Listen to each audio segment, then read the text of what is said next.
Now pitching for the Gumbeaux Bottom of the Gators, fourth inning here at Fallbacher Field. Lamar University, number 26. Acadiana looking to build upon the bottom of the third inning they had. They relinquished the lead in the top of the third, but were able to scratch a couple across, making it a 5-3 game. But the Gumbeaux Gators not done. They were able to tack on another one on a stolen base by Evan Jubert. That was the 6th run for the Gumbeaux Gators. So King Cutters trying to match their offensive production as the leadoff hitter Caleb Ugle looks at ball 1.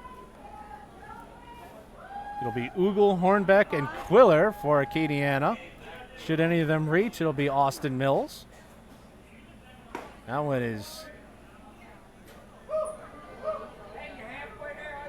I believe that one is ball 2. He called that a strike. Travis Phelps, the new pitcher on the mound for the Gumbeaux Gators. A 6'4" righty as that bender is just high. 3-0 count here. Phelps, 6'4", at Lamar. Only appeared in one game, but prior to that, he played at Houston. Made 6 appearances with 1 start as that one is away. And Caleb Ugle, the leadoff hitter, will reach. Got a 3.60 ERA with Houston, so Now batting for shortstop, number 6. sticking around. Tanner Hornback. So Tanner Hornback will now check in. He struck out last time up. We talked about this whole game, Dominic. A lot of the King Cutter batters have a nice, short, quick swing, and Hornback is one of those guys that does that excellently. Pickoff throw over to first, not in time.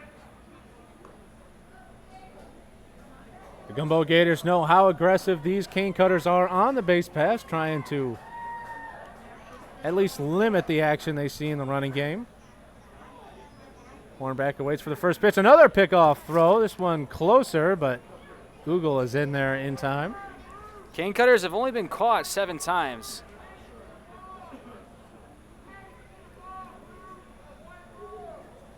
So Hornbeck still awaiting the first pitch, and this one is away. Hornbeck squared around a bunt, but able to pull it back in time. Count is now 1-0.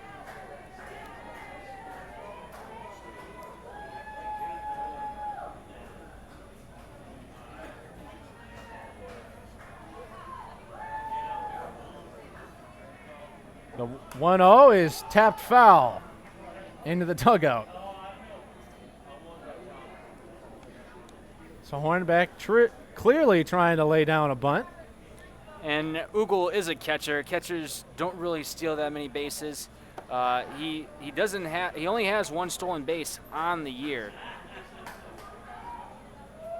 Hornbeck squares around again late, but he's able to pull it back in time. 2-1. Ugle hasn't been caught yet. He's a perfect 1-for-1. Say you were, if that was me, I'd retire from base stealing. Say I was a career 1,000%. That's when I am in field goal kicking. 1-for-1. Never do that again. That one is away. One time at football practice, a couple of my buddies and I were goofing around, kicked a 25-yarder right down the middle. Never will I again kick a football. I played soccer. I could probably do that still. We get back in here. The 3-1 is away, and that is ball 4. So first 2 runners reach via the base on ball, and that'll turn the lineup over for Ashton Quiller.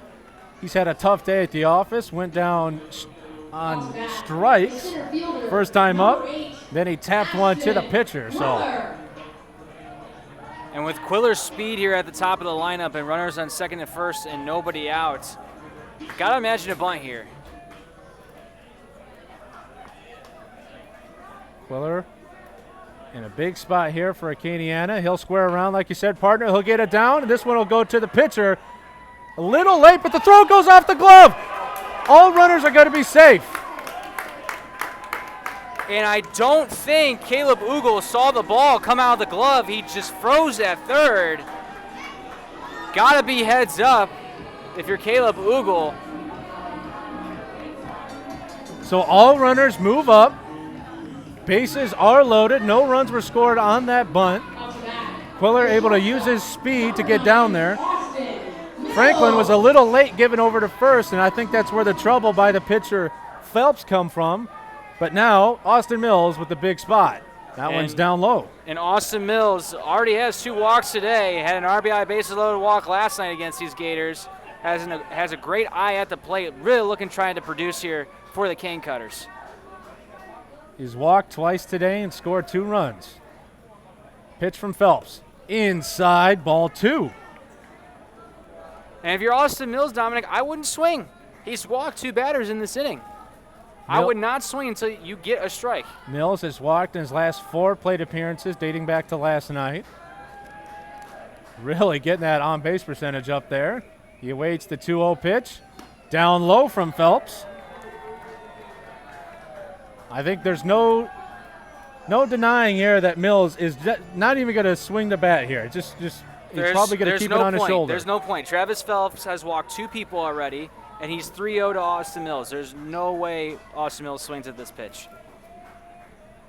And the 3-0 pitch. Mills squares around a bunt, pulls it back, and that's an RBI walk for Austin Mills. So Acadiana gets this game back within 2.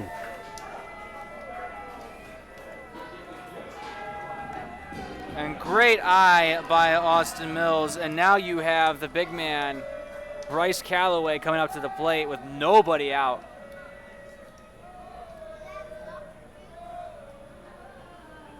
Looks like we're going to see a pitching change as the manager comes out. And a new pitcher. It'll be a right-hander.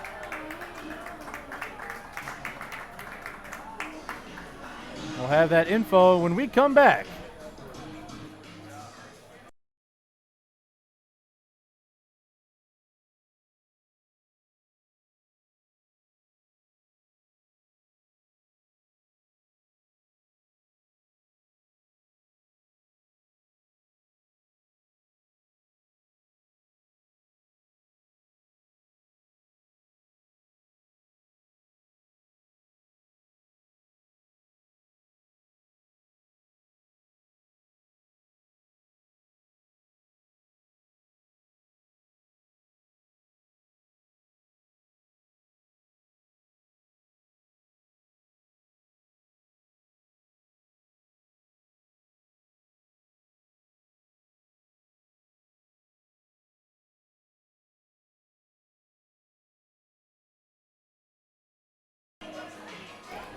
Pitching change here at Fallbacher Field. This will be Parker Primo taking over for Travis Phelps.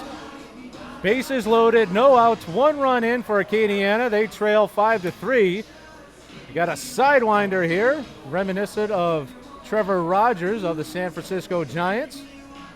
Primo plays his collegiate ball at Creighton University. He's 5'8", 155 pounds. He's from Lake Charles. The Gumbeaux Gators. The senior Played right-hander 3 years at University. Centenary College, 2-time Rawlings All-Region second-team selection. Led the nation in saves that season as well. Had a combined 234 innings and striking out 217 batters. This is an accomplished arm playing at a good D1 program. 17 2/3 innings last year for the Blue Jays, 16 strikeouts to just 5 walks. And he hasn't pitched since June 9th against the Generals. Pitched 1 inning, gave up 1 hit on 2 strikeouts. Due up is the big first baseman, Bryce Calloway. Following him is an even bigger hitter in Hank Howard. And then Bennett Middlestead is in the hole. So middle of the order coming up for Acadiana. For your Acadiana Cane This Cutters, is the exact situation you dream of as a ball player. Bases loaded, no outs, you're down runs. You want to be that clutch player. You want to be able to do the right things for your team. And Callaway has done that all season long and is looking to continue that here with the bases loaded. Got a pair of hits so far today, stolen base. He's got 2 stolen bases and a run score. First pitch is away. 313 hitter last year at UNO. He had 9 home runs, big time pop here from the right-handed hitter. He awaits the 1-0. Fires a strike, does Primo. Callaway came in today hitting .323 on the TCL season. 4 RBIs, 2 doubles. No wind to speak of right now. This one is tapped over to short, could be 2. The shortstop instead will go all the way to first, and it's out at first, but it's an RBI fielder's choice for Bryce Callaway. The Acadiana Cane Cutters down just 1 now. Up to bat, the designated hitter, number 35, Hank Howard. And again, Dominic, want to do the small ball. Even though he is Hank the Tank, a sac fly will do just as good for a run here to get the ball game tied back up. First pitch here to the UTSA road runner, is outside. So both runners advance on the fielder's choice. Quiller at third and Mills at second base. Hank so far today with a fielder's choice RBI and a walk. That one outside.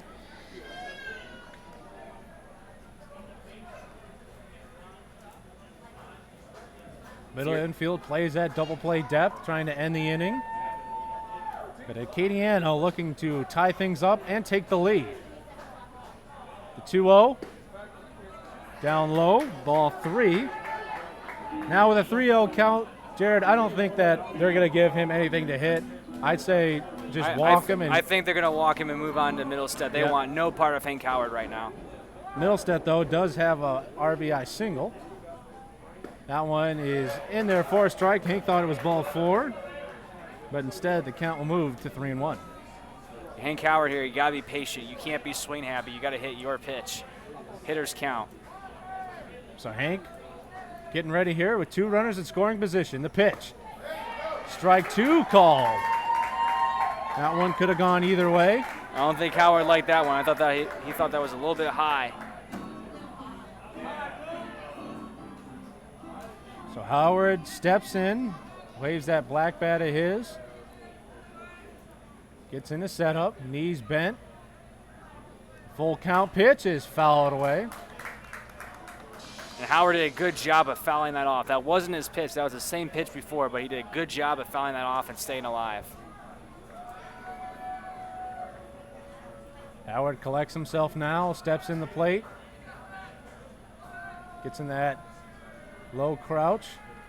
And the payoff pitch is high. Ball 4. Bases are loaded again for Bennett Middlestead.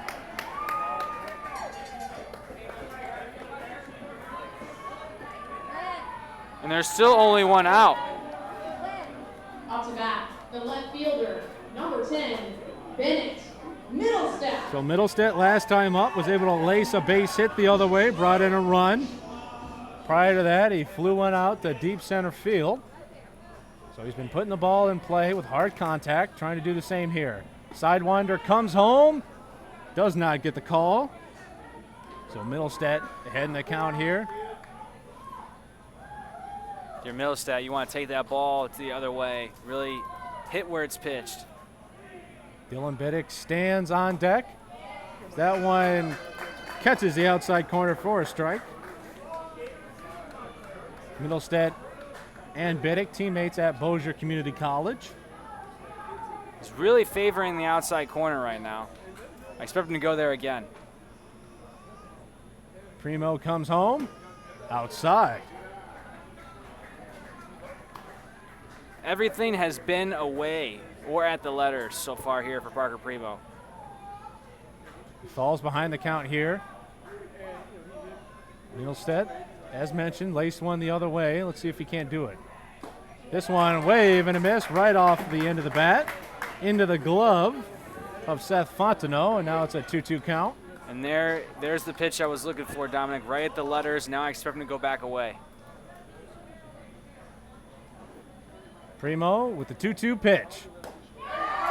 Just outside, full count. We saw Primo go overhand there instead of the little sidewinder, trying to throw off the hitter Middlestead.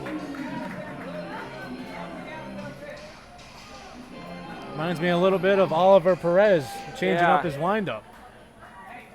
Longtime big leaguer, 20 years. Let's see if he does it again. No, sidewinder this time. This one is hit past the pitcher. It'll only be able to get one, and they do it at first, but Middlestead is able to bring home a run on the fielder's choice. Acadiana ties this ball game up at 6 apiece. And that's exactly what you want. Small ball. Small ball does the job. It gets things done, and that's what the Cane Cutters have done this inning. Done the small ball things and have tied it up. And it looks like the Gators coach wants to challenge the tag on Howard at second, but I don't think they're going to discuss it further. I was just about to say the second baseman, Joshua Vaughn, tried applying the tag as Howard was running past him, couldn't get it, and I thought that was going to give Middlestead an opportunity to reach first, but a good throw by Vaughn put that to bed. So 2 away, runners in scoring position, Hank Howard at second base and Austin Mills at third base. And Dylan Biddick up at the plate. Had a long fly ball to deep left center last time up. Another bowl of cereal this morning, and that would have gone over the fence. So Biddick displaying the power here as he's ahead in the count 1-0. That one is broken bat right up the middle. Going to be a tough play for Vaughn. He slides over, toss over to first. In time to get Biddick. Bang, bang play. What an awesome play made by the second baseman, Joshua Vaughn, and that puts an end to the bottom of the 4th inning, but not before Acadiana is able to tie this ball game up at 6 apiece. When we come back, Will Franklin, Jake Smith, and Joshua Vaughn will be due up for the Lake Charles Gumbeaux Gators.